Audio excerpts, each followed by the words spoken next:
สบายดีทุกคนมื้อนี้แม่ปุ้ยสิมาอ้อมหอยให้ทุกคนเบิ่งเด้อแม่ปุ้ยอ้อมแต่เมื่อวานนี่อยู่สวนเนาะแต่หากะมีโอกาสได้มาตัดคลิปให้ทุกคนเบิ่งเนาะก่อนอื่นแม่ปุ้ยก็สินำหอยนี่มาล้างทุกคนล้างให้สะอาดเลยเนาะหอยก็อยู่ในใหญ่ๆตุ้ยๆทุกคนแล้วก็ถือพร้อมแล้วนี่แม่ปุ้ยซื้อมา20,000กีบทุกคนเบิ่งแม่หน่วยมักใหญ่มักหลายนึง นี่ว่ายามนี่เป็นยามหอยบ่จังหวะถือแพงหั่นเนาะหลังจากล้างแล้วนะทุกคนแม่ปุ้ยก็จะมาตัดก้นหอยแบบนี้เด้อนี่ตัดในนี้เนาะตัดไปเรื่อยๆทุกคนเวลาตัดแล้วเนาะเวลาไปอ้อมนะน้ำนัวมันซึมเข้ามันจะแซ่บเนาะมันจะบ่จืดบ่จางหั่นเนาะแม่ปุ้ยน่ะคิดอย่างหลายมื้อเลยเนาะพอดีมื้อนี้วานนี่เนาะไปตลาดแล้วไปเห็นโอ้ดีใจก็เลยซื้อมาเนาะจริงๆอยากซื้อหลายกว่านี้แต่น้องสาวเพิ่นว่าพอแล้วสำนี้ก็หลายแล้วเนาะ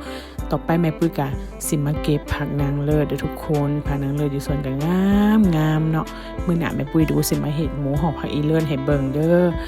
ต่อไปแม่ปุ้ยก็สิมาตำข้าวเบื่อเนาะตำข้าวเบื่อกับหมักเพชรเนาะแล้วก็แม่ปุ้ยก็เริ่มมาอ้อมเลยแม่ปุ้ยจะเอาน้ำใส่ลงน้อยนึงเนาะแล้วก็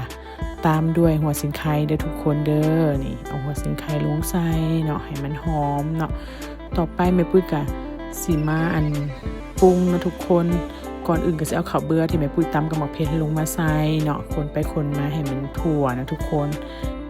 ต่อไปแม่ปุ้ยก็จะมาปรุงด้วยแป้งนัวนะทุกคนใส่แป้งนัวลงไปน้อยนึงเนาะแล้วก็แม่ปุ้ยก็จะใส่ปลาแดกลงไปเนาะนี่ปลาแดกก็ใส่ประมาณนี้เลยนะทุกคนแล้วก็คนไปคนมาเนาะย่านข้าวเบื่อติดหม้อเนาะจะคนเรื่อยๆเนาะไฟแม่ปุ้ยก็แห้งแน่นะเนาะหลังจากนั้นแม่ปุ้ยก็ใส่ผักนางเลิศนี่ลงไปได้ทุกคนเด้อตอนใส่ผักนางเลิศรู้สึกว่ามีกลิ่นหอมขึ้นมาแล้วทุกคนกลับมาพากเสียงน้ำหลังคืนก็ยังคิดอยากอยู่เนาะเสียดายอยู่ซึ่งหน่อยโพดนะยังแบบว่ายังกินบ่สะใจนะแต่บ่เป็นยังมื้อหน้าเห็นอีกแม่ปุ้ยก็สิซื้อมาออมอีกเนาะแนวของมากเนาะทุกคนเห็นบ่ทุกคนเอาเป็นตาแซ่บบ่นี่เนาะใกล้สิปรุงแล้วแม่ปุ้ยก็สิเอาผักบัวใบใส่น้ำเนาะเพราะว่าเห็นผักบัวอยู่สวนก็งามเนาะสะออนเอาลงใส่ให้มันหอมๆเนาะทุกคนเริ่มเหนียวเข่าแล้วแบบเริ่มเป็นตาแซ่บแล้วตอนนี้นะเนาะนี่แม่ปุ้ยก็สิพอแล้วเด้อทุกคนสิตักใส่ถ้วยเลยเนาะนี่หน่วยใหญ่ทุกคนแบบว่าแซ่บแฮงเลยเด้เป็นน้ำบ่ได้กินโดนที่บอกจังได๋แม่ปุ้ยก็ฝากติดตามแม่ปุ้ยเด้อบ๊ายบาย